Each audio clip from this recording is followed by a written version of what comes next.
Okay, good. So Tom, we'll get started in a minute or two. There's still people logging on, and then we'll get sounds good. Okay, good. So Tom, we'll get started in a minute or two. There's still people logging on, and then we'll get sounds good. Okay, good.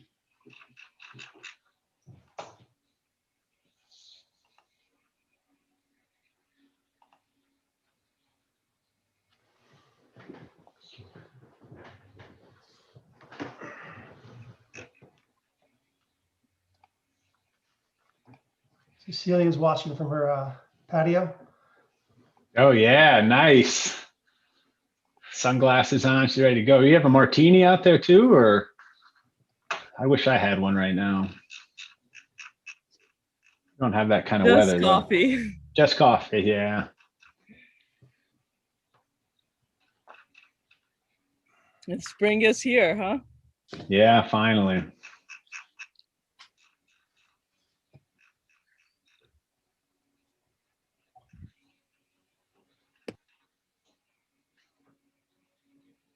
Okay, Tom, so we're going to get started. So welcome, everybody. Thanks for coming. So Tom Schmitz will be presenting International Trade and Innovation Dynamics with Endogenous Markups. Pao and Lauren are both in attendance too. So if you want to ask questions in the chat room, they'll be able to respond there as well. Otherwise, if you have a question, feel free to just unmute yourself and jump in like we would during a regular seminar. Tom, you have an hour. Go ahead and take it away. Okay, thank you very much, Kim. Good evening to everyone. I want to start by saying thank you to the organizers for inviting us to present our paper, and thanks to you all for attending. We look very much forward to your comments and questions. So this is joint work with Laurent Cavenel, who's from the University of Toronto, and Pau Roldan Blanco from the Bank of Spain. And as the pretty unimaginative title tells you, we're going to be interested in the link between trade, innovation, and markups. So we're motivated by growing literature from the last couple of decades that claims that greater openness to international trade, or for short, globalization, stimulates innovation by firms.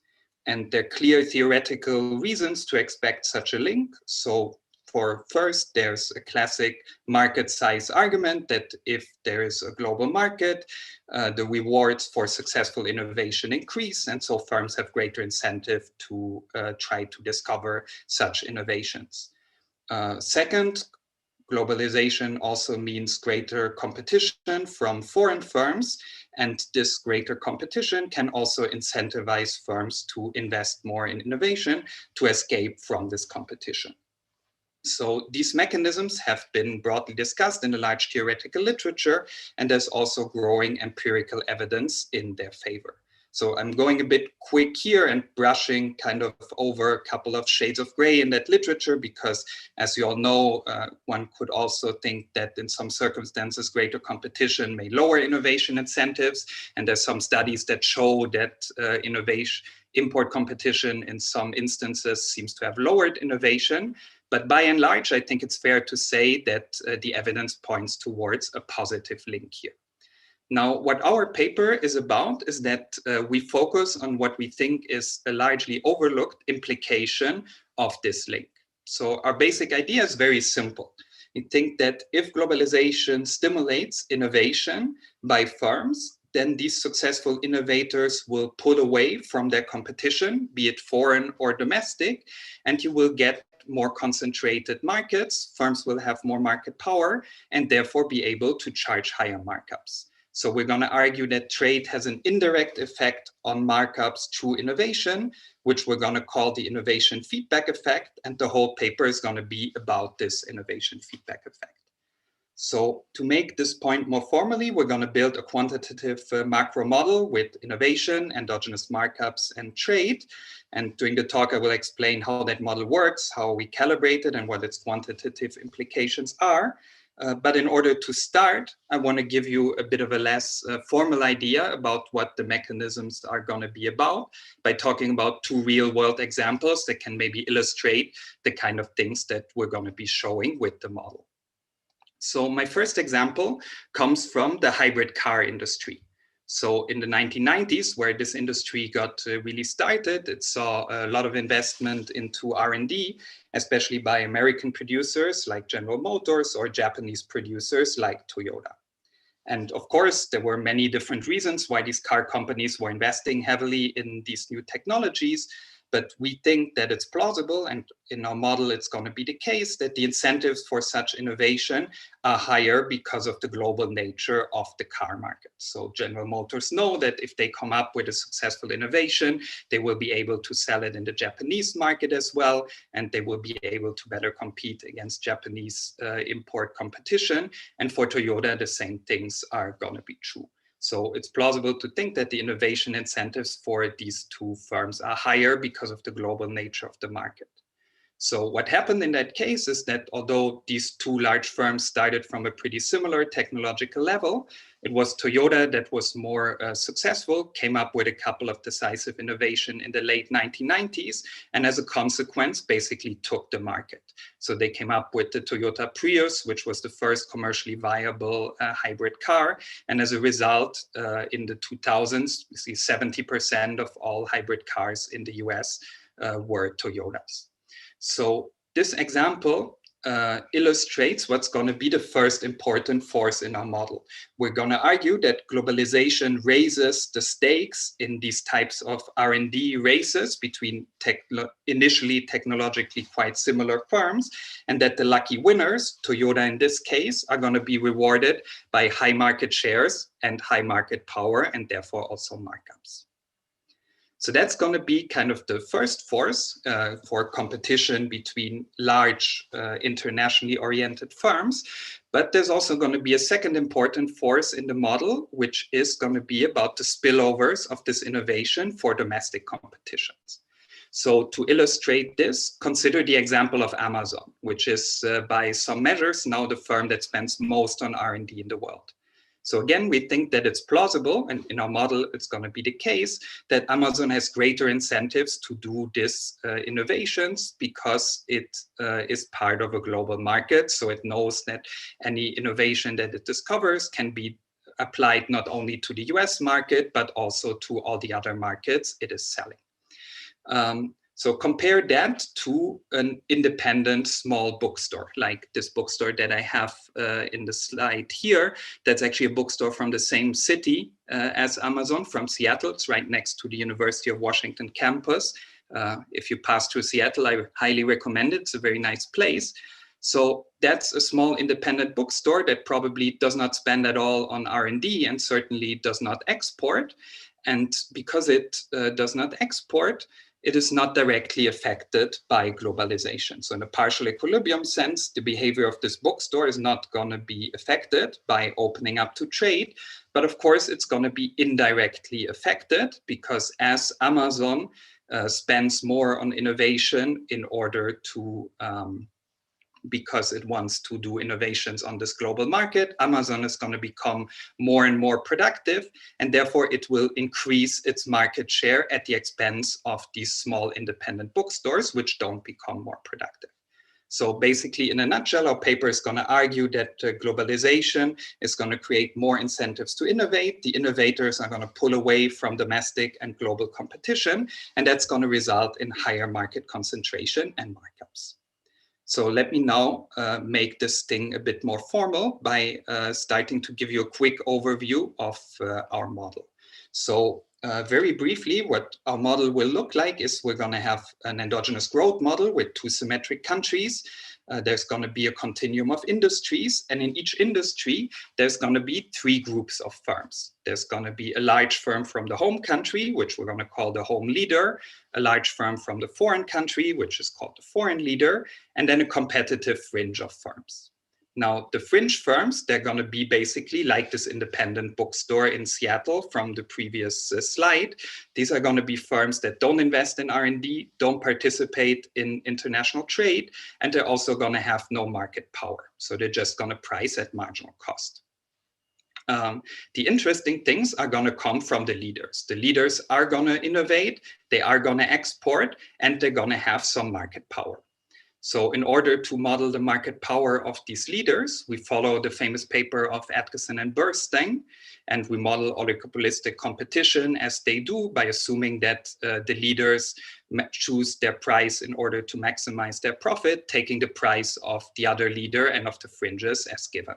And what this is going to give you is it's going to give you endogenous markups, which are going to be a one-to-one function of the market share of these firms. So the higher the market share, the higher the markup that these leaders are going to charge. Now, the market share that these leaders can have is obviously going to depend on their productivity. The more productive they are, the higher their market share. And so the leaders are going to invest into R&D in order to generate innovations, increase their productivity, and therefore increase their market share and their profits. So that's like the rough structure of the model. And then the exercise that we're going to do with this model is we're going to calibrate it to match some aggregate and firm level moments from US manufacturing. And then we're going to compare the calibrated model, which is basically going to reflect the situation of the US manufacturing sector in about 2010, to an alternative calibration where the only parameter that we change are going to be trade costs in order to get a level of trade to GDP that is roughly half as high as in the baseline. So we're basically going to compare the current level of openness to trade to a level of openness to trade which is half as high, and that corresponds approximately to the level of trade openness of US manufacturing in the 1970s. So comparing these two balanced growth paths, the 1970s one and the current one, we're going to see that in the current one with lower trade costs and therefore more trade, there's going to be higher TFP growth, but also a higher aggregate markup. So lower trade costs stimulate innovation and productivity growth, but as a side product, you get higher markups. Now, digging deeper into why we have higher markups, we can see that in our model, there's going to be two big forces that are going to be important for markups. So the first one is a classic effect that you would get also in any static model of competition and international trade, which is that as with lower trade costs, there's more import competition, domestic firms are going to lose market share, and therefore they have to lower their markup. And this is a classic pro-competitive effect of trade, which if everything else were equal, if the productivity distribution would not react to international trade, would be the only thing going on and would be a force actually lowering markups. But what happens in our model is that there's an additional force that overturns this pro-competitive effect of trade and makes markups actually increase. And that's the innovation feedback effect that I have been describing since the beginning. So now that I've explained to you some things about the model, let me be a little bit more precise about how this innovation feedback effect works. So basically the way it's going to work in the model is that when trade costs are lower, they're going to be higher incentives for innovation, but the increase in innovation incentives is going to be heterogeneous across firms. And innovation incentives are going to increase, especially in industries where firms have currently low productivity gaps with respect to their competitors. So where foreign and domestic firms are relatively similar in terms of their productivity, and where the firms are also not so far away in productivity from the competitive fringe. Why are innovation incentives going to increase mostly in these industries? These are the industries in which one additional innovation has really a high marginal impact on productivity. And so these are going to be basically the industries where the rewards are going to be higher to try to take advantage from lower trade costs to expand into the foreign market or to defend your market share in the domestic market. If you're already in an industry in which you're extremely far behind foreign competition or extremely far ahead of it, even with lower trade costs, your innovation incentives are not going to change very much, because you're either going to have 100% market share or 0% market share anyhow. So there's no big point in investing. Whereas if you're very close and trade costs go down, then this really represents an opportunity to make more profits. So what this is going to have as a consequence is that there's going to be disproportionately more innovation in technologically close industries. And that's going to imply, obviously, in equilibrium that there's going to be less of these technologically close industries in equilibrium. There's going to be less industries in which home and domestic firms are technologically close to each other, and more industries in which either the home leader is going to have a large advantage or the foreign leader is going to have a large advantage. But it is precisely in these industries dominated by one firm, which has a very large advantage, that aggregate markups are highest. And therefore, as the productivity distribution kind of fans out and we shift towards industries being dominated by one firm, aggregate markups for the entire economy are going to increase through a composition effect. So that's going to be the main force in our model. Now, how can we distinguish these two effects on markups, like this direct pro-competitive effect of import competition and this feedback effect through innovation and the productivity distribution on markups? Well, we can actually distinguish them, we show in our model, by looking at transition dynamics. So we're gonna explicitly solve for the transition dynamics between the two balanced growth paths, looking at a one-time surprise reduction in trade costs. And that's going to be useful to distinguish these two effects, because basically the direct pro-competitive effect is going to be immediately realized on impact, whereas the innovation feedback effect is going to play out over the transition. Like initially, there's going to be no innovation feedback effect because the productivity distribution is a state variable, doesn't react on impact. But as firms' innovation behavior change, the productivity distribution starts to change. We move towards these more concentrated industries, and that makes markups increase. So basically, the impact response is going to tell us the direct pro-competitive effect to the import channel. The evolution over time is going to tell us how important the innovation feedback effect is. And quantitatively, what do we find? Well, we find that on impact, markups decrease by about 1 percentage point. So that's explained by this pro-competitive effect of import competition.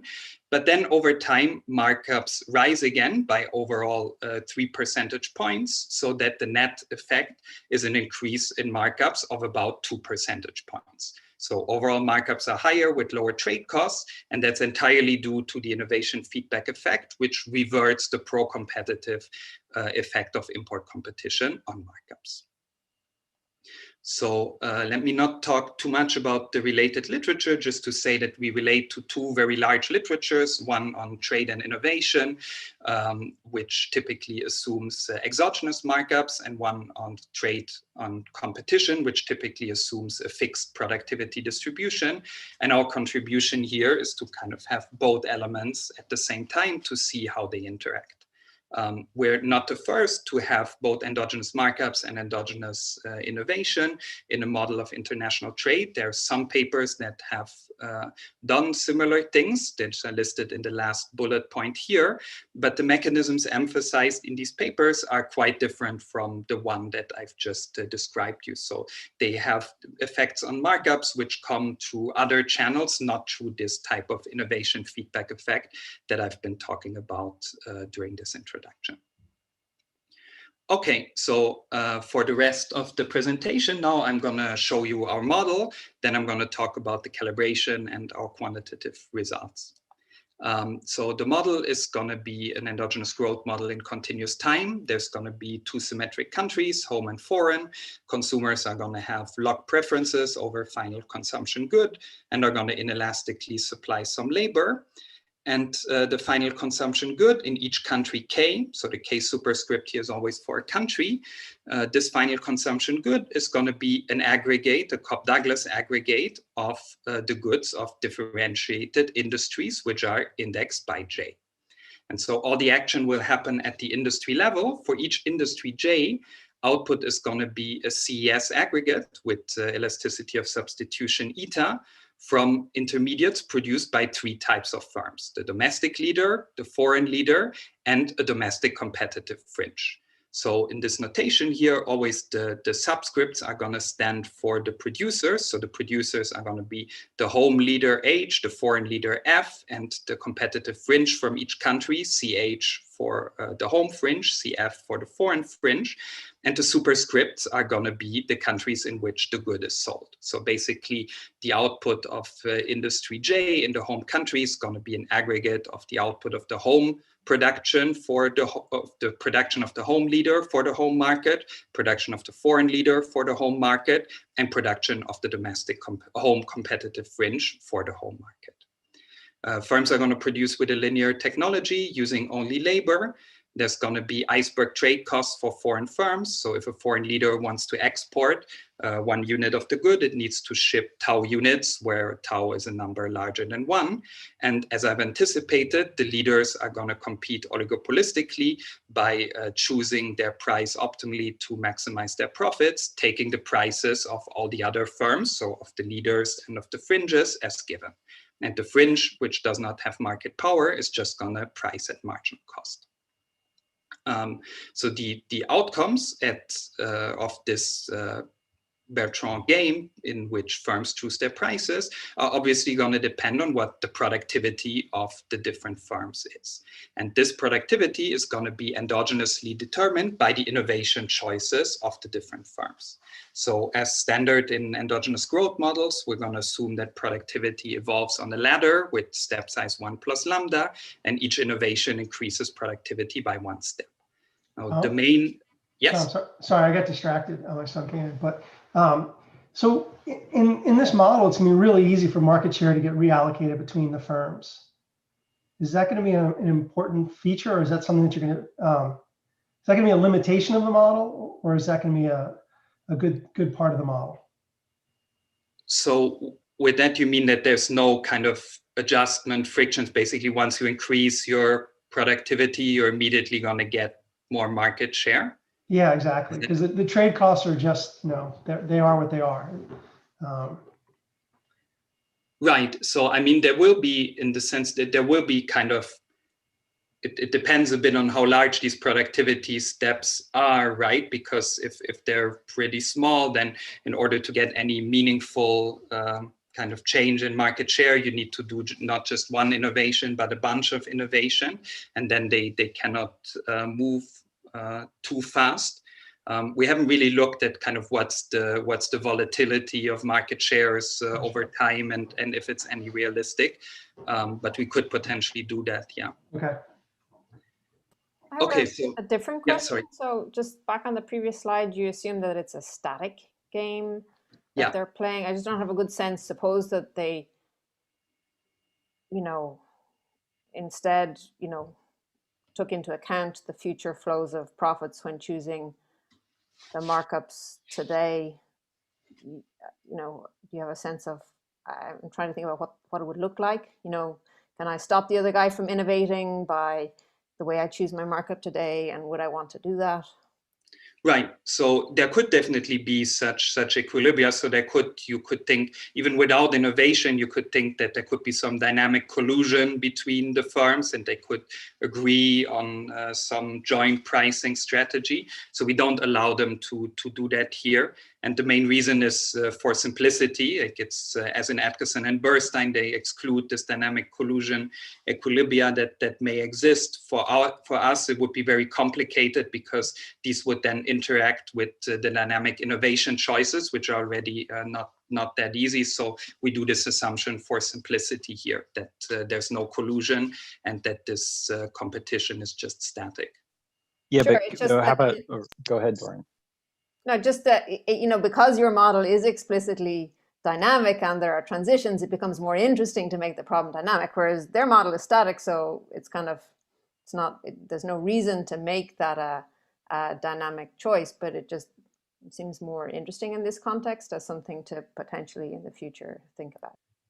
Right. No, I agree that it's interesting, and there would definitely be deviations, very likely from the static strategies. But your answer to Dorian was basically, I'm worried about this dynamic collusive behavior. But why can't you rule out dynamic collusive behavior, but still think about pricing strategies in response to the interacting with the innovation decision? Like I just price really low and just like slam that guy out of the market.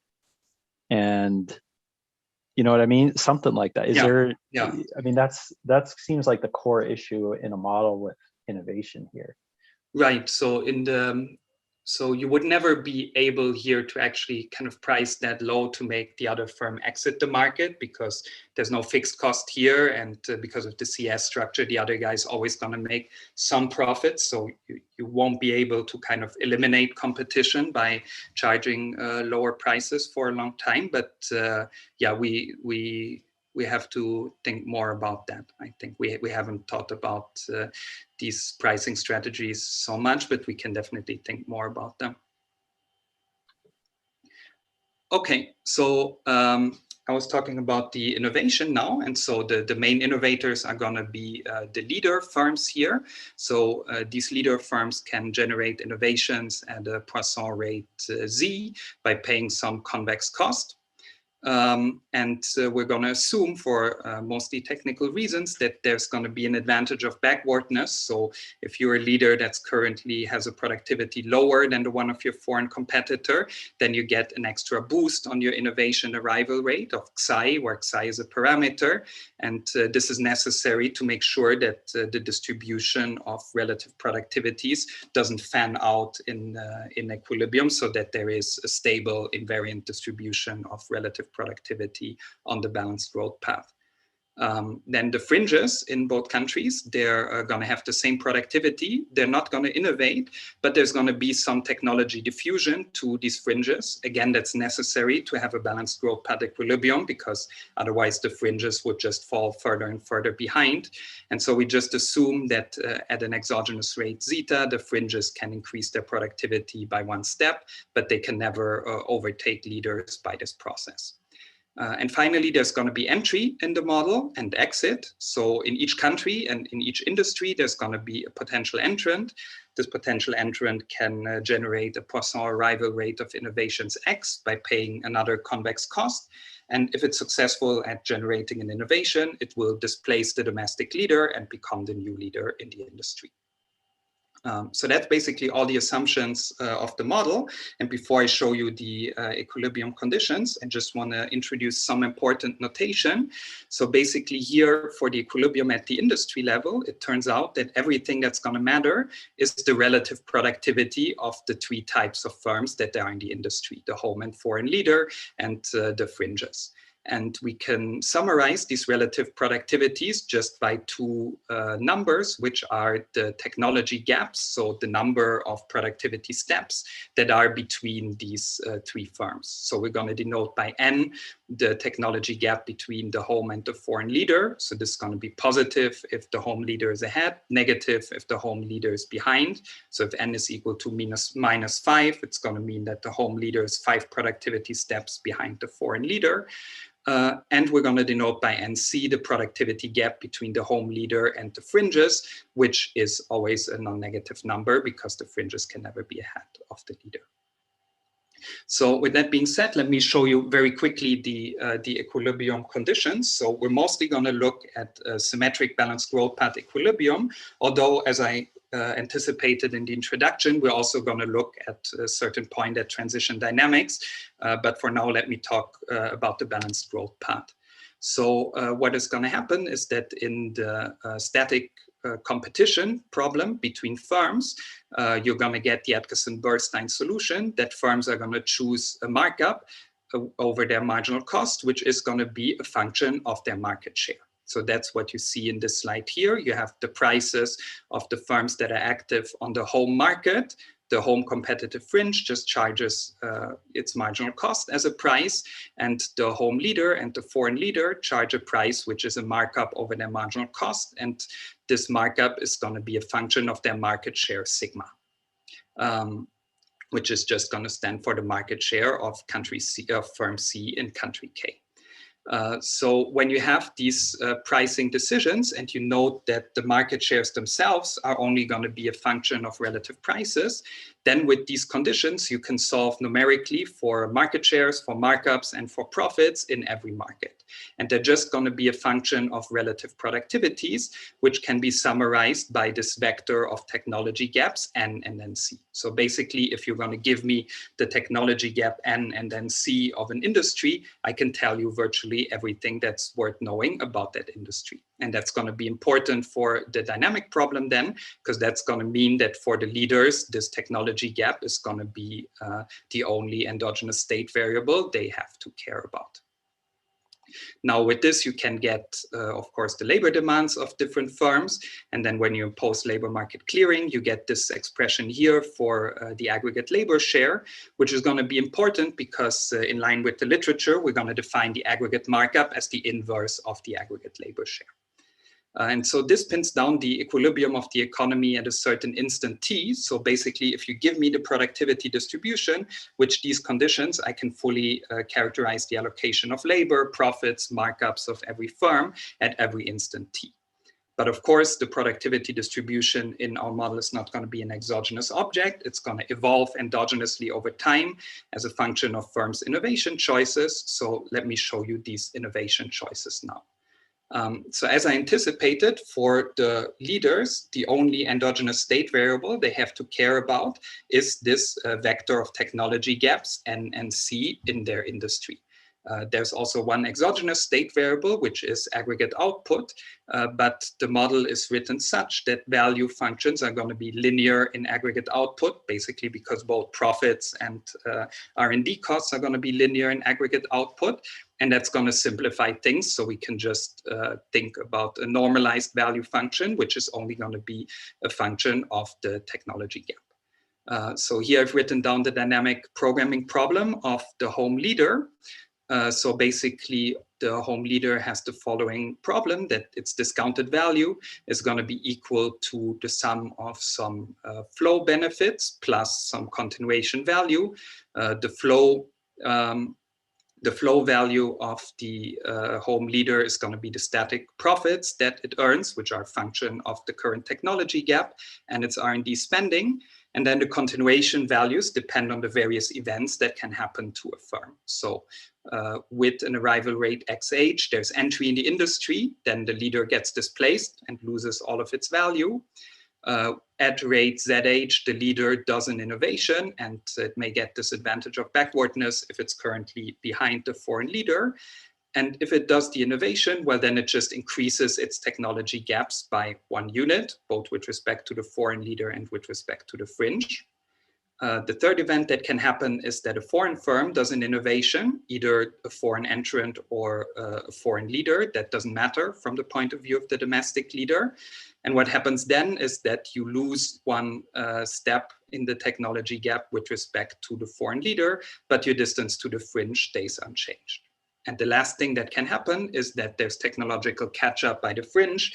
This leaves your technology gap with the foreign leader unchanged, but it lowers your technology gap with respect to the fringe by 1 unit, except if you're already equal with the fringe, because it can never get better than the leader. So this problem is going to characterize the optimal R&D choice by the home leader. There's going to be an analogous but much simpler problem for the home entrant. So the home entrant is going to spend on R&D to solve this problem here. It has some flow costs of R&D, and then if it manages to generate an innovation, it becomes a new leader with a technology gap that is augmented by 1 unit. And so what makes this model relatively tractable, even though there's this relatively complex dynamic problem, is that it can actually be solved in blocks. So I have already argued that you can solve for the equilibrium in every market, basically independent of the R&D choices of the firms. So I can solve for the markups and profits in every industry without knowing the R&D choices of firms or the distribution of technology gaps across industries. Once I have that, I can solve the dynamic problem defined by these two problems here of the leader and of the entrant by some value function iteration, basically. I'm not going too much into detail because of time, but basically you just need to do value function iteration, then you can solve this problem. And that is simplified by the fact that at this point, to solve this problem, you don't need to care about the equilibrium distribution of technology gaps across industries. And that's only going to be the third and final step that you'll have to do to solve the model. Basically, once you get the equilibrium innovation rates of all entrants and leaders, you can deduce from that what the invariant distribution of technology gaps needs to be by essentially solving for fixed point in the flow equations that describe the evolution of technology gaps over time. And once you've done that, then you've solved the model, and you can deduce from that then the growth rate of the economy, which is basically going to be a weighted average of the home innovation rates in the different industries. So here this pi of n lower bar is going to stand for the mass of industries which have a technology gap given by the vector n lower bar. So that's basically how the model works and how we can solve it. So before I go to some more quantitative stuff, I want to show you just some graphs now, which are going to illustrate better how this model is going to work, and hopefully so a bit more intuition than these equations here. Tom, before you go there, can you just explain again the entry process? There are always two firms in the fringe that is active in the market. Yes. And then, but you said there's entry, and then when there is entry, then somebody else gets knocked down necessarily.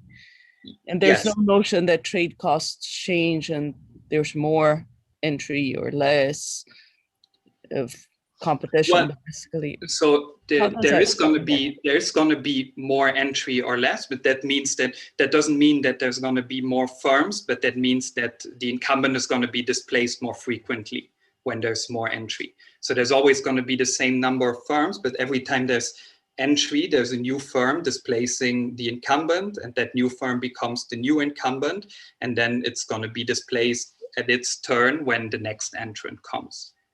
And so the entry rate is going to be endogenous. If it goes up, it means that there's greater turnover of leaders in the industries, basically. And then when you go to the data, how do you deal with, say, the second best firm not being a foreigner, which must be super frequent in the data, right? So in a sector, presumably you only take the two top firms, but in your model, these are always from two different countries, or am I wrong? No, that's right. That's right. Well, it could be that the fringe is at the same technological level than the foreign firm, but yeah, it's always going to be the case that the two large firms are going to be from two different countries, so one domestic and one foreign firm. So I'm going to be. Go on. Yeah. I asked what you're going to do about that in the data. So you're going to maybe.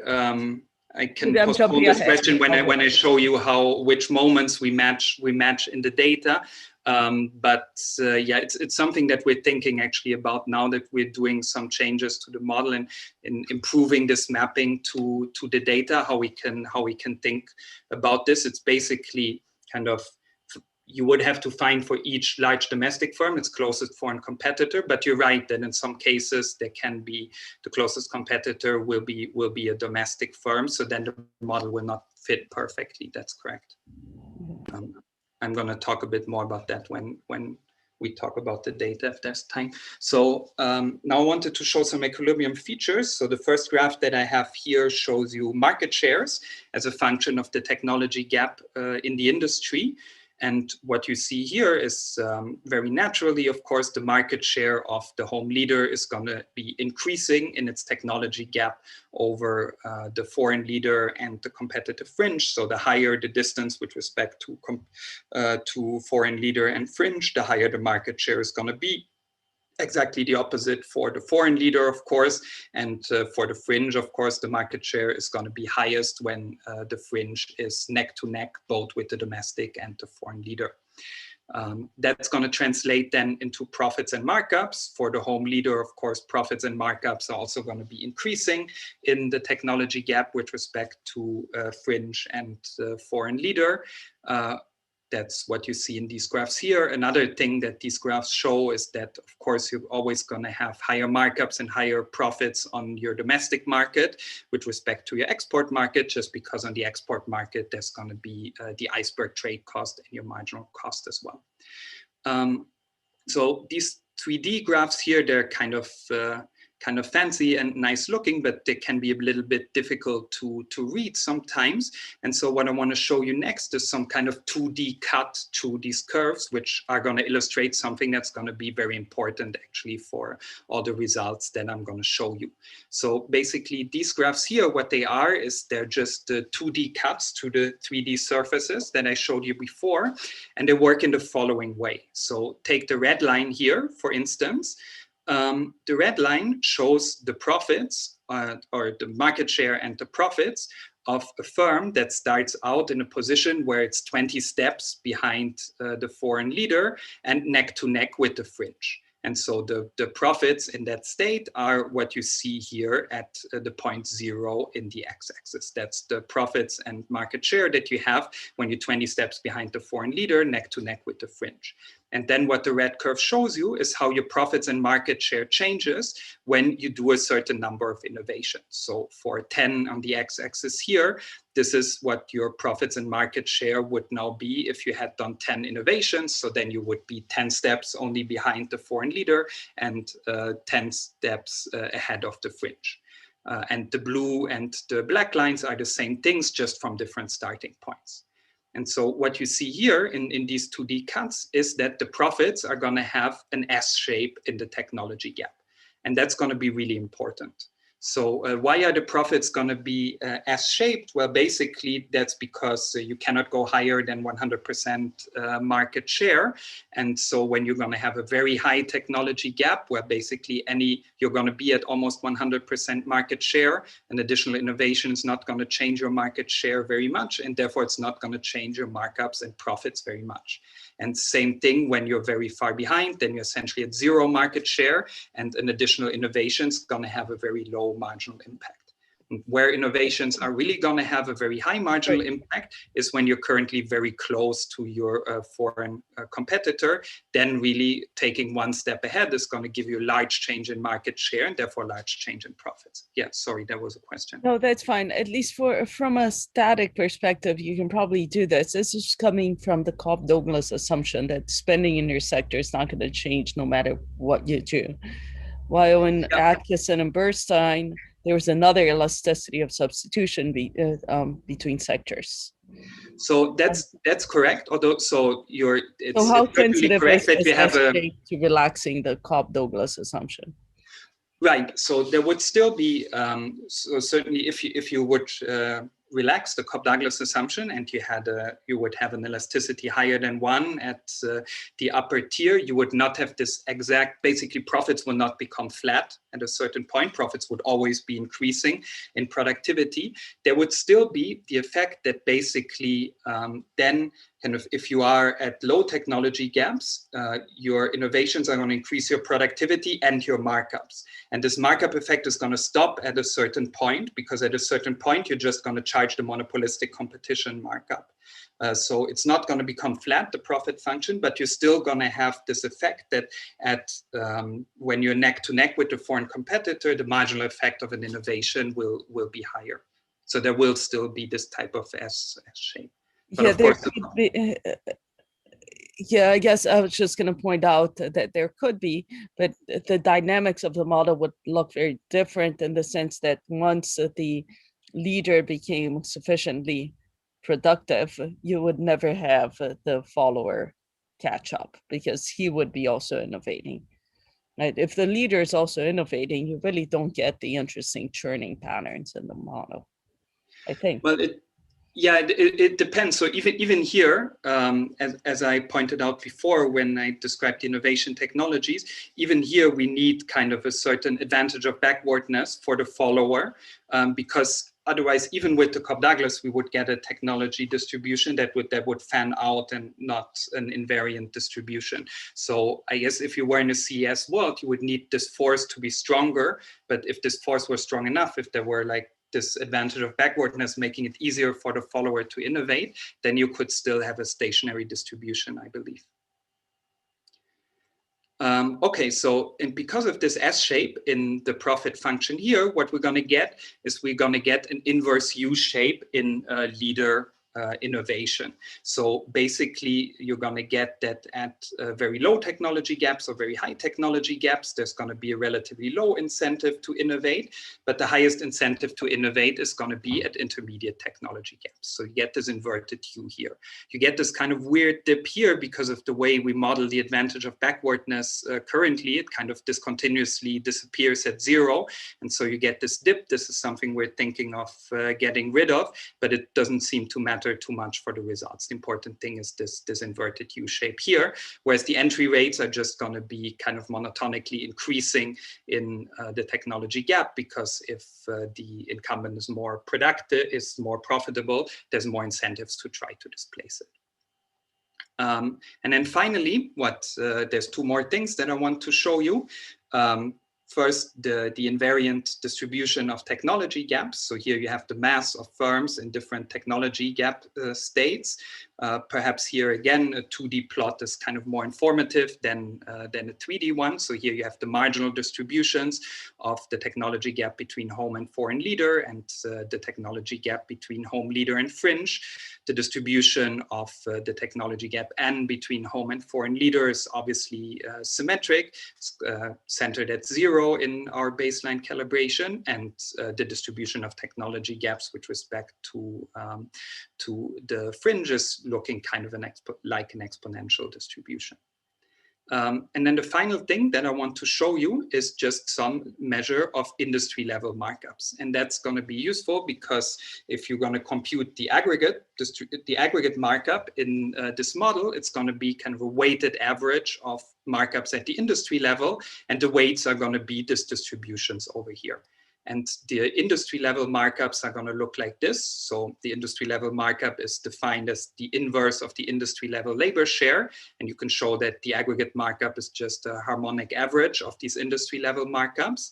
And these are going to have this U shape here. So they're going to be lowest when firms are neck to neck, and they're going to be highest when there's going to be one firm that dominates the market, either a home firm or a foreign firm.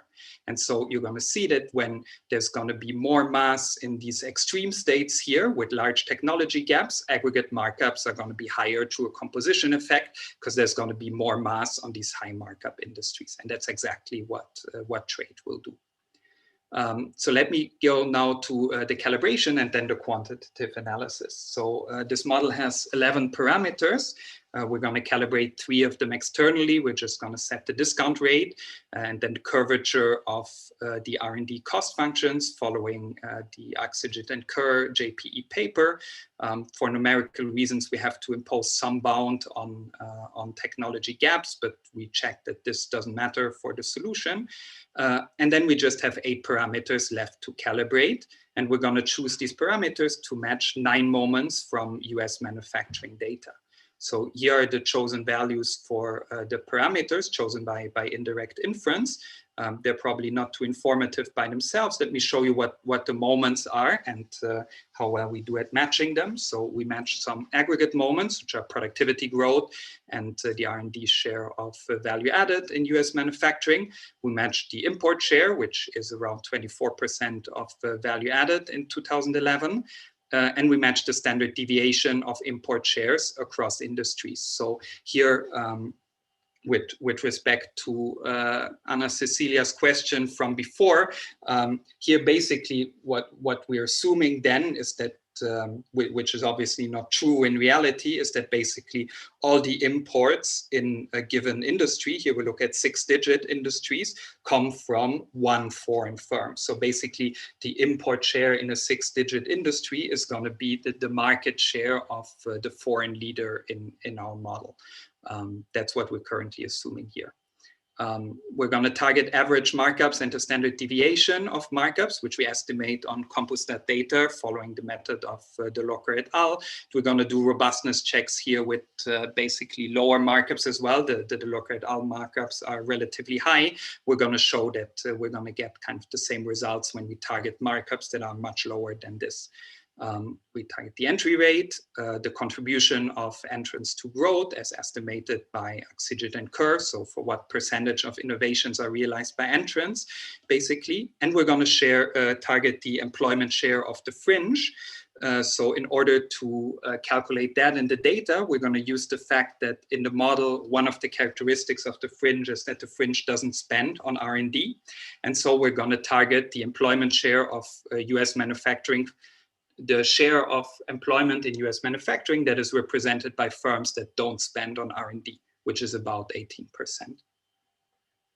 And then with that, the exercise that we're going to do is we're going to compare this baseline calibration to an alternative calibration where all parameters are the same and the only thing that changes is the variable trade cost, which we increase such that we get an import share that is half as high as in the baseline, which is roughly its level that it had in the 1970s. And then we're going to compare this high trade cost balanced growth path to the low trade cost balanced growth path. So this first graph here. Sorry to bother you with the previous slides. In your model, not only is all this import share coming in from one foreign firm, but also is the 80% of employment, domestic employment, is also going to one firm? Well, for one domestic firm, is that the correct way of interpreting these? Well, I mean, so yeah, one at the industry level, yes, there's going to be, I mean, of course, like the overall 80% are going to be the aggregation of the leaders across all the industries, right? But there's going to be in each kind of 6-digit industry, only one firm, yes. I can do Tom, a bit of, yes? Just, so in this model, we were talking about before how market shares get reallocated very quickly in the model, right? So, and there's nothing different about like a change in trade costs or an exchange rate movement, except, you know, one you might think is permanent and one less permanent. So in the data, we don't actually see market shares getting, you know, reallocated between home and foreign producers from an exchange rate movement. So is there any, you know, can you give us some, maybe when you come to it later on with your sensitivity, can you somehow tell us how sensitive the model is and your results to like when you, if you thought about like elasticities that were much, much lower? Yeah, we have a robustness check with substantially lower elasticities. I can talk about that at the end when I have time or afterwards in the discussion. Yeah. So here I was going to compare the two balanced growth paths, so the high trade cost balanced growth path to the low trade cost balanced growth path. And here I plot the percentage difference in home leader profits between these two balanced growth paths. So the way to read this graph is that kind of a positive 10% means that profits are 10% higher in the low trade cost balanced growth path than in the high trade cost balanced growth path. And so what you see here is that basically the lower trade costs are mostly gonna lower, in a static sense, the profits of firms that are technologically close to their competitors, because that's where basically, as George was basically saying before, where reduction in trade costs is gonna reallocate market shares towards the domestic firm, away from the domestic firm, and therefore the profits of the domestic firm are gonna go down. And so what this is going to do is that basically with lower trade costs, the S shape of the profit function is going to be accentuated because profits are going to fall in the middle of the technology gap distribution, and they're not going to fall as much or even going to increase at the top of the technology gap distribution. And so therefore the S shape of the profit function gets more and more steep. So basically, you can think about this as with lower trade costs, there's kind of more to play for these two firms. Basically, if trade costs were infinite, then there would just be no dependence at all of profits on technology gaps because you would always have 100% 100% market share on the domestic market, 100% market share on the foreign market, 0% market share on the foreign market. But if trade costs are lower, then this profit function gets steeper, because then your relative productivity is really going to matter, and having a bit higher relative productivity is really going to give you more profits. So that's the key force, that the lower trade costs are going to accentuate this S shape. And as they're going to accentuate the S shape of the profit function, they're going to accentuate the inverted U shape of innovation choices. So basically, innovation is going to go up for firms that are currently technologically close to their competitors, and it's going to go down for firms that are either very far ahead or very far behind. So that's going to be the main force. There's also going to be some change in entry rates, but they're not going to be so important, because basically most of innovation is going to come from the incumbent leaders. And so as the innovation policy fans out, as there's kind of more innovation in technologically close industries, less innovation in industries which are dominated by one firm, the technology gap distribution will fan out. And that's what you see in this graph here. You have, with the red bars, the technology gap distribution with high trade costs, with the white bars, the technology gap distribution with low trade costs. And you see that with low trade costs, the technology gap distribution are going to be more spread out. There's going to be a higher standard deviation of technology gaps, a higher average distance from the fringe. And that's precisely because there's going to be polarization among leaders. So higher innovation in the middle of the technology gap distribution is going to push the distribution towards the extremes. In some industries, home firms are going to be the lucky ones and are going to be the dominating leaders. In other industries, it's going to be the foreign firms. But overall, the distribution fans out. And the higher innovation by incumbents is going to push them further ahead of the fringe, as in this Amazon independent bookstore example that I gave early on. So what are the consequences of that for the aggregates? So here you see different aggregate outcomes as a function of trade costs. So all of these are different balanced growth paths for different levels of trade costs. Two vertical lines show you the two balanced growth paths I have been showing you so far, the high trade cost balanced growth path and low trade cost balanced growth path. You see that obviously when trade costs are lower, there's more trade. There's also going to be more productivity growth, as there's going to be higher innovation incentives with low trade costs. But mostly what we've been focusing on there's going to be a higher aggregate markup. So here the aggregate markup between the difference in aggregate markups between the two balanced growth paths is going to be of approximately 2 percentage points. So I have, I think, 4 or 5 minutes left. So let me spend them in explaining you in a bit more detail how you can. One question. Yes. Are you going to talk about welfare or not? Yes. There's going to be, if I get to it, hopefully, there's going to be a slide about welfare. But as you can see, there's not too many slides left, so there's hope.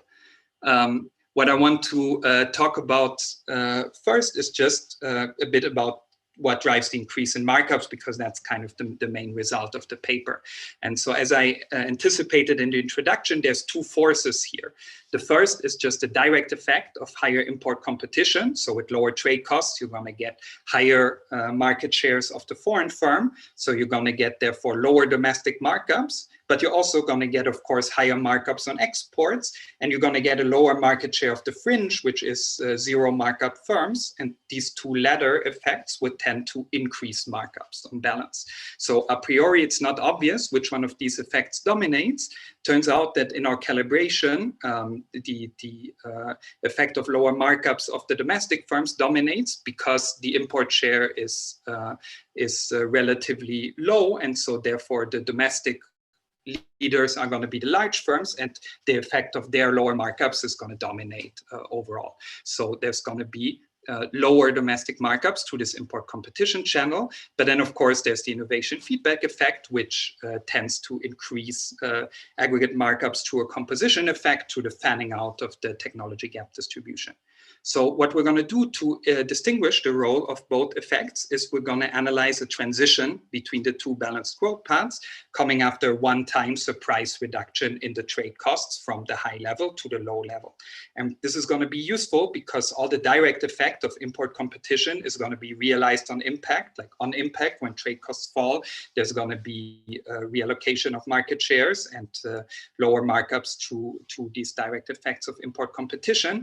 But the technology gap distribution is, of course, unaffected on impact because it's a state variable. It's only going to move over time. And so we can attribute the change on impact to the direct effect of higher import competition, and the changes over time then to the feedback effects from the technology gap distribution. So what you get when you do that, you see here the markup in the initial high trade cost balanced growth path and in the low trade cost balanced growth path. There's a 1.7 percentage point difference, but this comes actually from a negative impact response. So on impact, markups have fallen by a bit more than 1 percentage point, and then they increase by about 3 percentage points in the transition. So basically our finding here is that the entire increase in markups is due to shifts in the distribution of technology gaps due to the innovation feedback effect, and that overturns the fall in markups, which would have been the static consequence in this model. So if you have written a static version of this model without innovation, you would have had this pro-competitive effect, but it's overturned by the innovation response. We have robustness checks. I don't have time to talk about them now, but I'm very happy, of course, to get back to them in the discussion. I'm going to spend half a minute on welfare and then I'm done. So we calculate the consumption equivalent welfare change for the representative household by passing from one balanced growth path to the other. This is a 9.2% increase in consumption equivalent welfare. It's going to be driven by various things. There's both going to be a higher level of consumption and a higher growth rate of consumption. The higher level of consumption just comes from standard static gains from trade. It also comes from changes in the efficiency of the resource allocation. So here, because there's heterogeneous markups, resources, labor between firms is not going to be allocated efficiently. And you can actually show that with lower trade costs, we move a bit closer to the efficient allocation. But most of the gains are going to come from a higher growth rate.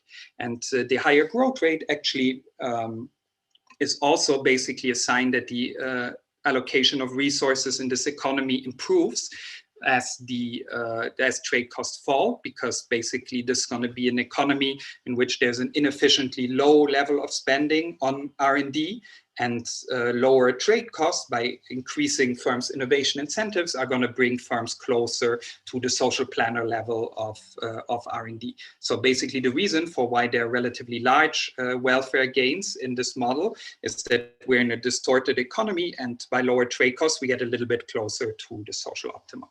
And the last thing I want to say is that these gains from trade are unequally shared, because there's an increase in the aggregate markup and so on the profit share. So if you would split the representative household in one part that earns only labor income and one part that earns only profit income, the part that would earn profit income would have welfare gains that are basically twice as large as the part that earns only labor income. So what we've shown is that the endogenous response of innovation to trade shocks and of boosts growth in the economy and can generate large welfare gains. However, it may also be responsible for an increase in concentration and markups, which is not per se bad for welfare. So you can see here welfare actually increases quite a bit, but it's an interesting observation, we think, that can perhaps contribute to explain the rising concentration and markups that people have been very concerned with in these last years. So thank you very much for your attention. I look forward to the discussion. Okay, great, Tom. You brought it in right on time. So we'll open up to discussions and more conversation. You can jump in or raise your hand and go ahead. So I have a question about welfare in these. So my understanding is in these models, generically, there's externalities, and we're not guaranteed to be in the first best. So moving from say autarky to reduce trade costs is not necessarily going to make us better off. But within the context of your calibration, sort of the exercise you're doing, the kind of the trade cost reduction you're undertaking does seem to be generating a welfare improvement.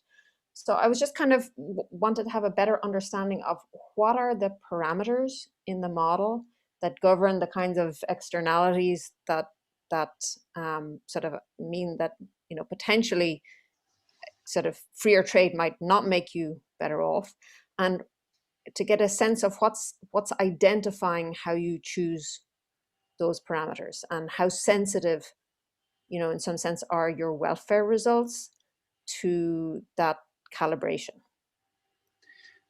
Right. So it seems to us, so we have calculated the social planner solution of this economy numerically. And what seems to be kind of the overarching thing is that in the social planner in this economy allocates much more resources than the decentralized equilibrium to R&D. And has a much higher growth rate, therefore. And so basically everything that moves the economy towards allocating more resources to R&D is going to be strongly welfare improving. So that's going to be a function of the parameters that you choose, right? Right. I mean, to a certain extent, it's also the structure of the model, the kind of assumption that we make that basically knowledge don't depreciate, and you always build exactly. You're always, every innovation builds on the like takes one step on the current leading level. If so, there's not even a parameter here. Is what I'm trying to say. It's like if you would make a different assumption that maybe like some knowledge depreciates over time, then you would get different welfare implications. I'm thinking of the paper of Atkinson and Burstein on like consequences of innovation policy, where they basically show that like lots of the welfare implications are kind of built into these kind of assumptions that you build on the current leader. Which right, but I think I'm not sure that your model fits into their paper. I don't remember. Other people in the chat will know better whether that's true. But sort of innovation is costly in this model. Resources get devoted to that, and you have a parameter which governs how costly innovation is. You chose that parameter.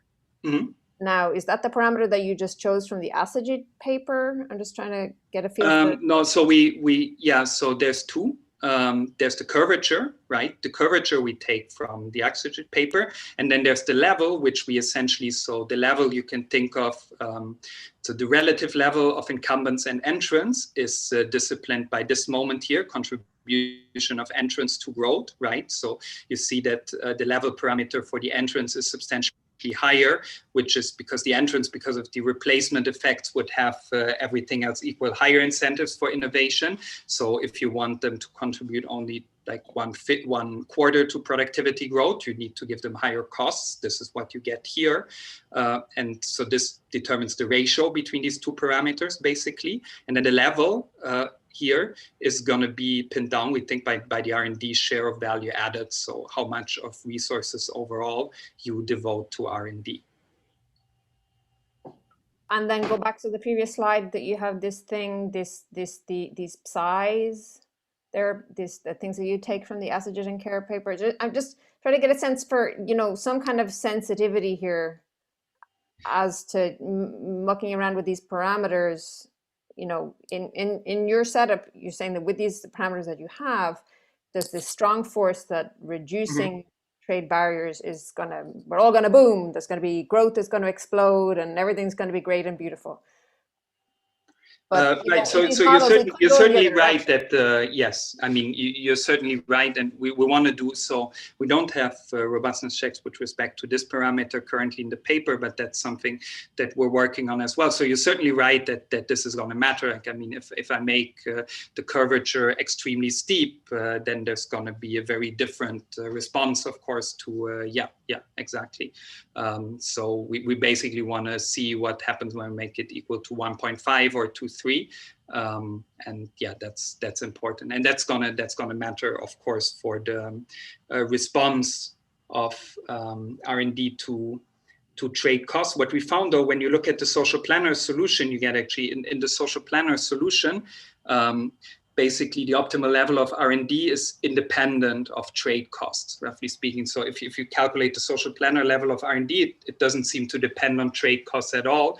And that's why I told you what I said before, that basically, so you have a social planner solution where the level of R&D spending is basically fixed, doesn't depend on trade costs. In the competitive equilibrium, it seems that the level of R&D spending decreases in trade costs. So when you decrease trade costs, you get closer to the level of resources that the social planner would spend on innovation. But you're certainly right that the slope of how much more you're going to spend is, of course, going to depend on the psi parameters, which are going to determine how expensive it is to increase innovation. Yes. Yeah. Cordum and I had a paper a long time ago asking this question about the effect of lower trade barriers on innovation. And I remember being very surprised and kind of upset that we got invariance.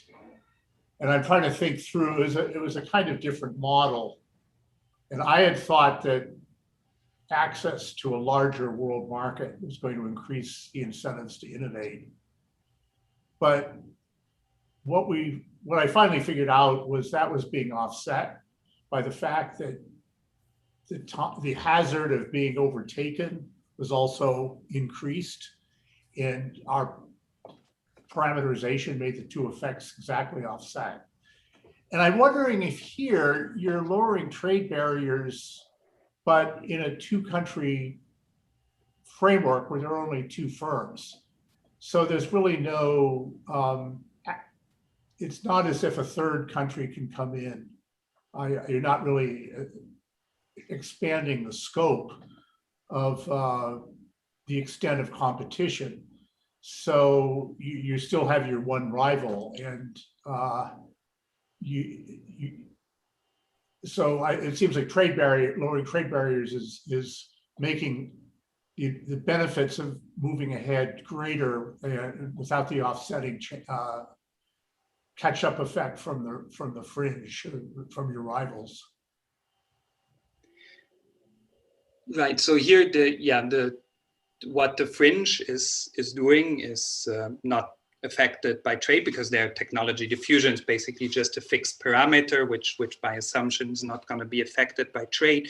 I think, like in general, like you always have this effect of import competition, which can be positive or negative for innovation, right? Just for this famous Aguillon inverted U-shape paper that shows that it's not clear whether an increase in competition will lower or decrease innovation incentives. So actually there's, like, if I go, I want to get to my literature slide. Yeah, like these papers, which are the first ones that we read, like first generation endogenous growth models, they show that actually when you open up to trade, it's not necessary that innovation increases. It can very well happen that innovation also doesn't move at all, as in your paper, or that it even decreases. And that's my interpretation of that was always that because there's this import competition effect, and higher competition can in certain circumstances lower the incentives for innovation, and that can give you this negative effect. Understanding from like the more recent papers, so like the CA Klein-Nat paper or the Axigit and co-authors paper, which are all kind of quantitative firm dynamics models that try to look at this question, how lower trade costs affect innovation. They all seem to find a positive effect, which I think is because of the setup of the model and the parameters chosen. The negative effect of import competition is not sufficient enough to offset the positive effects of bigger market size or of an escape competition effect of import competition. But for sure, like, you can write down models in which the inverse is true.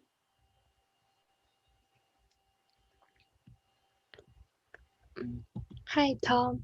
I have two questions. The first one is about, I think your results, especially aggregate variables, are driven by the industries with neck and neck firms. So it feels like many patterns like increases in markup are within industry phenomenon. But here your results is more about industrial composition change. And the second question is more about clarifying question. So there are two leaders within industry, but in the end, only one leader produce, right? One leader produce or export, or two leaders. No, so yeah, let me start with the second question. Basically, okay. So always the two leaders are going to produce because they produce differentiated products, which are not perfectly substitutable, but substitutable with some elasticity of substitution eta. And so always both leaders are going to produce in equilibrium. With respect to your first question, so you're right, and we have been thinking about that. So if you take like the author et al. Superstar Firms paper or like other papers on the rise of markups, they all argue that it's more of a composition effect between firms than a within firm change in markups that drives the overall change in markup, right? It's not that all firms have uniformly charged higher markups, but these increases in markups that you get in these papers are always composition effects that there's now more activity in for the very high markup firms. And we think that's a bit what happens in our model as well, because everything is a composition effect, that there's now more mass in industries which would have very high markups. And actually, if you look at we look at the labor allocation, we find that there is a labor reallocation to high markup firms.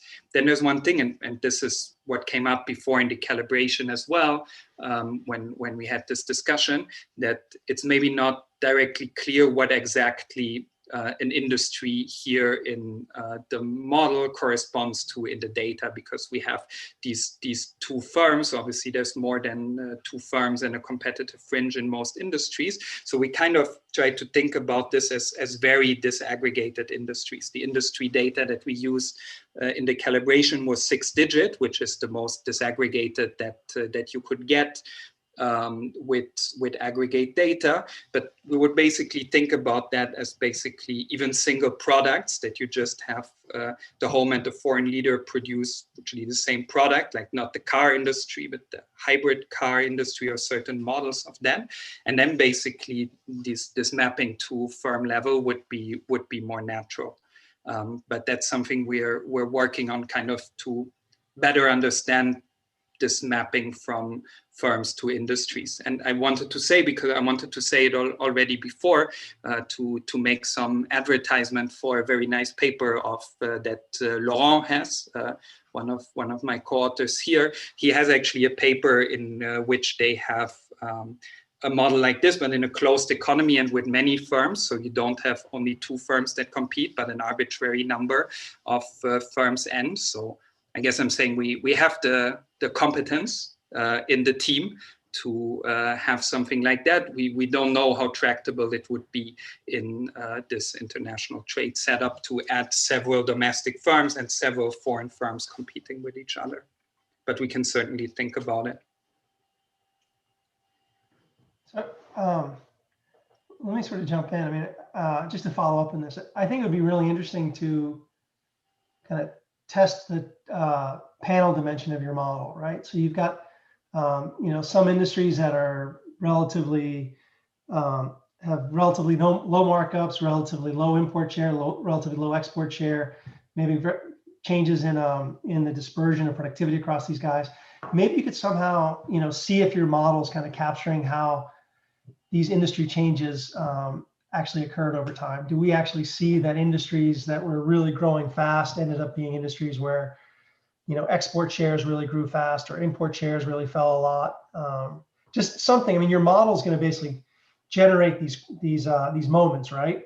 Yeah. And it can sort of tell you exactly what to look for in the data. So I think that would be really nice. It's, in some sense, I think it's much more interesting than like the macro numbers, right? Because the macro numbers, they are what they are, but they're all kind of like, depending upon how we think about these spillovers. But the micro stuff we can actually kind of look at. You know, when we say that, like, you know, trade integration should increase the growth rate of the whole economy, well, we're actually, the growth rate of the economy shrunk over time as trade has increased. So that doesn't seem like the direct test, but I think the micro stuff would be really nice to look at. Yeah, I very much agree with that. So I think actually one nice thing that this model gives you is it gives you kind of this these dynamics over time that kind of tells you, well, initially markups should fall because of a direct pro-competitive effect of import competition, and then they should rise again over time. So if you could trace out, if you could show in the data that some dynamics like that do exist, I think that that would be very interesting, and that would be kind of nice evidence in favor of these forces here. Because I think that typically, like, yeah. No, go ahead, I didn't mean to interrupt you. No, so I think that typically most of the kind of empirical evidence on like the effect of trade on markups that I've seen is kind of, it's about the immediate effect, right? Like you have a trade shock and then you look at the immediate reaction of markups maybe 1 or 2 years later. Here you would want, in this model, you would look maybe at some response 5 years later or 10 years later, is kind of map out how kind of the model would tell you markups should fall initially and then rise again as this innovation feedback effect kicks in. And that would be something very interesting to look at and to test. Definitely, do it at the industry level. I think it would really be good to look at it there. Right. And I owe you a response. I noted on the elasticity of substitution. So we do something there. So we have, like, in the baseline was 11. Here you have it for 7, and basically kind of in percentage terms, like the raise of the increase in markups as a function of the original markup is here 9%. In the baseline it was 12, so it's a little bit lower. Going much lower than 7 is difficult for the calibration because of the upper tier Cobb-Douglas structure. So that's also something where you can think to kind of generalize this a bit. If you manage to have an upper tier CES structure, kind of in the way that Michael Peters does it in his Econometrica paper, then you can have a lower tier elasticity that is even lower. That's like 4 or 5. But actually the the Atkinson-Burstein lower tier elasticity is 10, if I remember correctly, 10 or 11, even though the upper tier elasticity is lower. Yeah, that's still a pretty high elasticity in terms of when we see like an exchange rate movement, we don't really see like stuff getting reallocated that quickly. And that's fundamentally the same model, right? And so,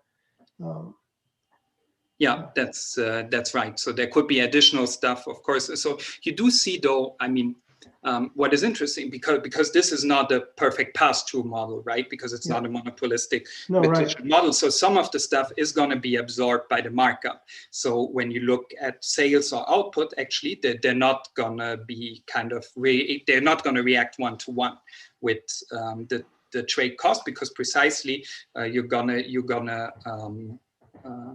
absorb some of the shock by changes in markups and not changes in quantities. Actually, one interesting thing that we noticed at some point, it's just a small detail of the model, but you see here in the model that when you change the trade cost, if you look at the evolution of market shares, it's always the market share of the competitive fringe that moves most after shock to trade costs, precisely because the fringe does not have this buffer in markups.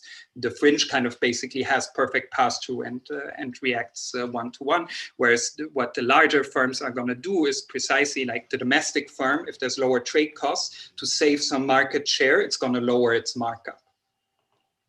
And therefore, its reaction of market share and of output is not going to be one-to-one, it is going to be dampened.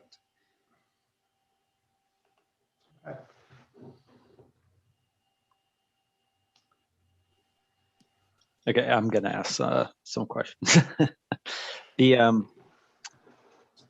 Like what Dorian was saying was, I mean, those were exactly the things I was thinking as well. But I want to kind of like press you guys on some other dimensions, like the markups. Is this theoretically the markup is going to have to go up, or is this like a what through the data and the models kind of filtering into the markup response?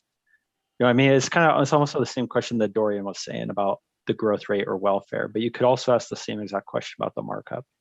Right. And, you know, the more, I don't know if you guys have an answer to that, but I think, like, when I think about like the Pete's paper or my paper with Jesse and Chris, or like your guys's paper, it's like we're taking the model and we're kind of filtering it through these firm level moments and then finding like these responses and these big gains from trade. And I'll admit, like, even in our paper, it's black box. Like we kind of don't, I mean, we can at least now point to a parameter, but it's still kind of actually hard to understand what's pinning down the strength of some of this stuff. And, you know, I think for you guys moving forward, the more anything that you guys can do on that dimension would help a lot. And again, if it's just something about fundamentally the model structure, that would be good to know.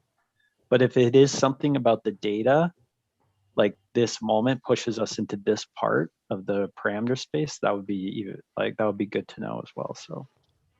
Right. So I have a partial answer, I guess, to your question. So first, I want to acknowledge that, of course, we have not, you cannot kind of prove, you cannot have a proof that aggregate markups are always going to go up when trade costs go down. There can be parameterizations of the model, definitely, in which the opposite happens. So I see. So you can see, you have found parameterizations where it goes down. Yes, you can definitely find parameterization in which the opposite happens. So let me try to tell you a bit of what we think is kind of what gives us what we find. So as I've argued, there's a couple of things that we think are general and that hold for all parameter values, which is first the S shape of the profit function, and second the fact that this S shape gets more pronounced when trade costs go down. And then we think it's basically a question of which technology gap distribution do you start from. Basically, here we have a technology gap distribution that is centered at zero. Very much. So there's lots of mass basically in this neck-to-neck states, and then you're going to get lots of outflows from this neck-to-neck states, and you get the distribution that is going to spread out. When you have different distributions, so you can have for some parameter values distributions that look a bit more like bimodal distributions here, and then things are not so clear, and things can go the other way around.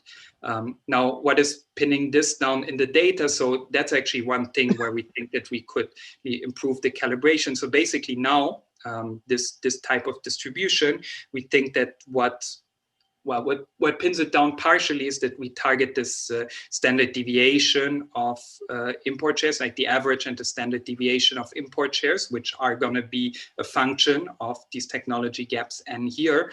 But of course, just targeting the average and the standard deviation is not going to give you it's not going to pin down, of course, the shape of the distribution, right?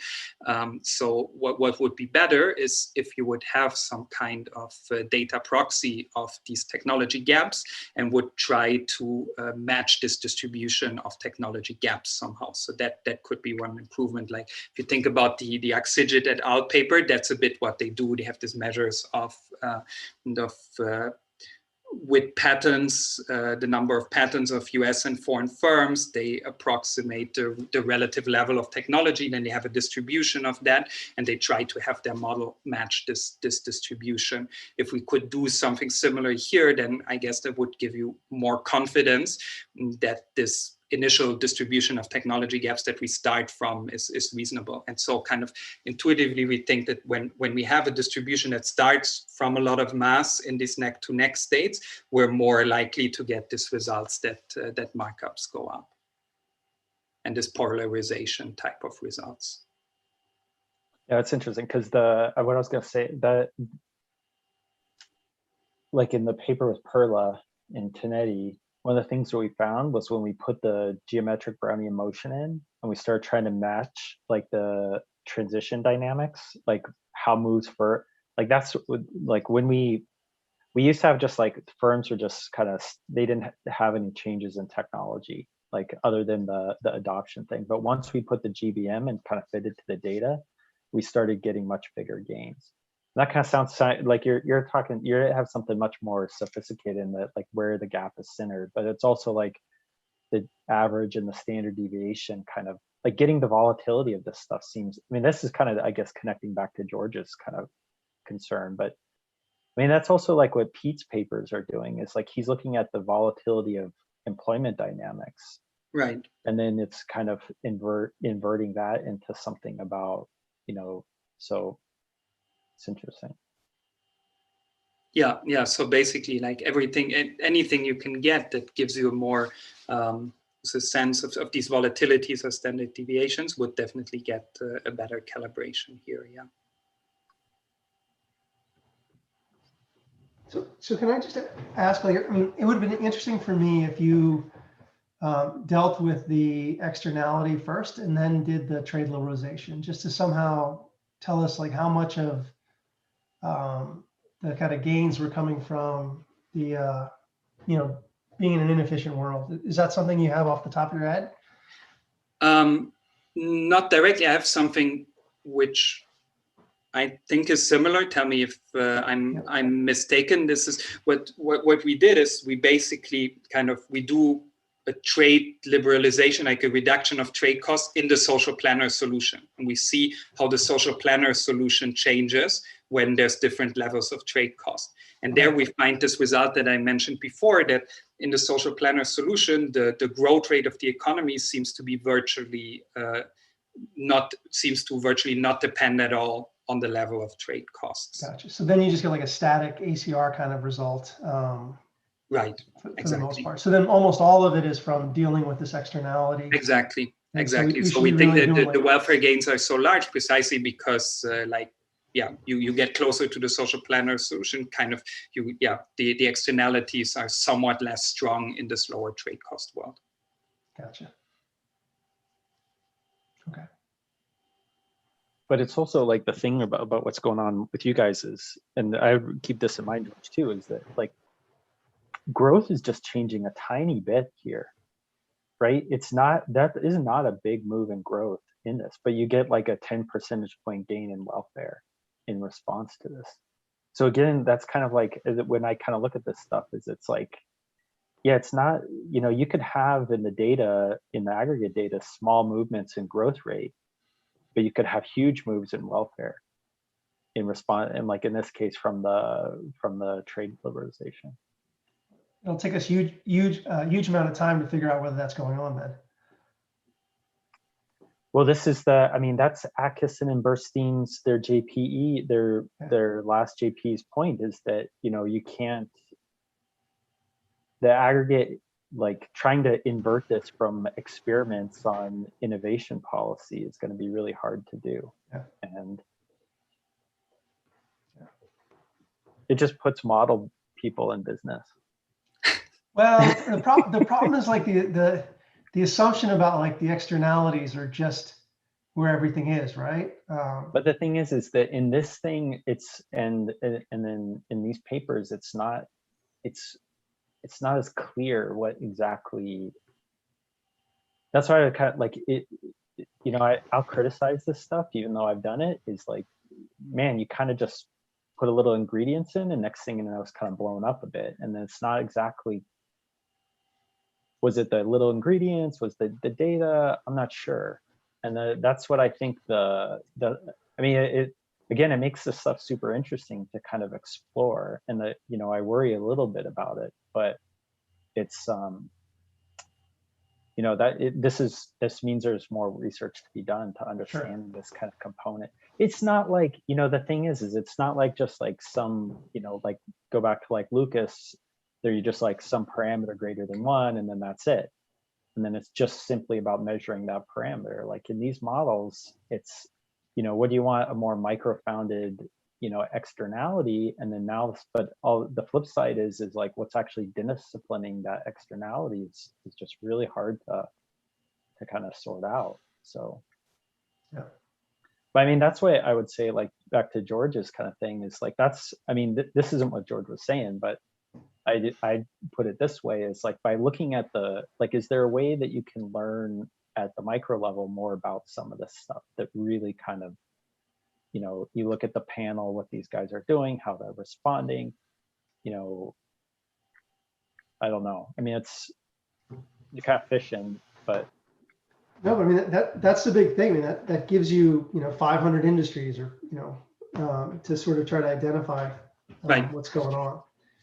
And you have, No, you know, it's 50 years. definitely right? So important to have a better sense both of like these things are there and what their quantitative importance is, because it's true, like as Mike is saying, when you're just kind of targeting this average and standard deviations, it's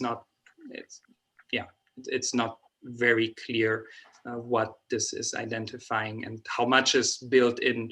I guess that was the lesson that I took from this Atkinson and Burstein paper, that there's many things that are just built into the structure of the model already that are going to be super important for welfare evaluation and for the consequence of changes in policy on growth rates. And we're aware of that, but we can definitely do a better job and exploring these things a bit more and trying to get a sense of how they matter. I mean, the other thing you could do, back to the social, I thought this was where George was going with this, was like you could think about, I correct the knowledge externality here, but I like leave the markup. You know what I mean? Like allow the planner's only gonna like correct one thing versus the other, and Right. kind of see how that all is working out. Yeah, because we have a planner that corrects everything, and there's like, because there's various sources of that's what's hard. There's of course the allocation of resources between consumption and R&D, but there's the allocation of labor between firms as well, because you have the heterogeneous markups, and that's there also labor is far from optimally allocated here. That changes as well. So yeah, it can be a good idea of trying to fix these things one at a time with some subsidies or so, and then see. Yeah, because what we did was we did this like envelope theorem kind of approach to kind of see what was coming from like different, like what was coming from, we had like an entry margin, we had the growth margin, and was seeing like where those different things, just like a perturbation approach. Like imagine you go steady state to steady state, like just see, you have like your direct price effect, which is like the ACR thing. And then kind of like, but then you can, in the computer, you can like compute all those different components. And the most interesting thing actually was the entry margin. Was like, we saw that entry was actually working against you in our kind of thing. So something like that. But you guys have this, like the fact that you have the markups moving around adds this whole other layer on top of it that would be useful kind of to think through. So. Right.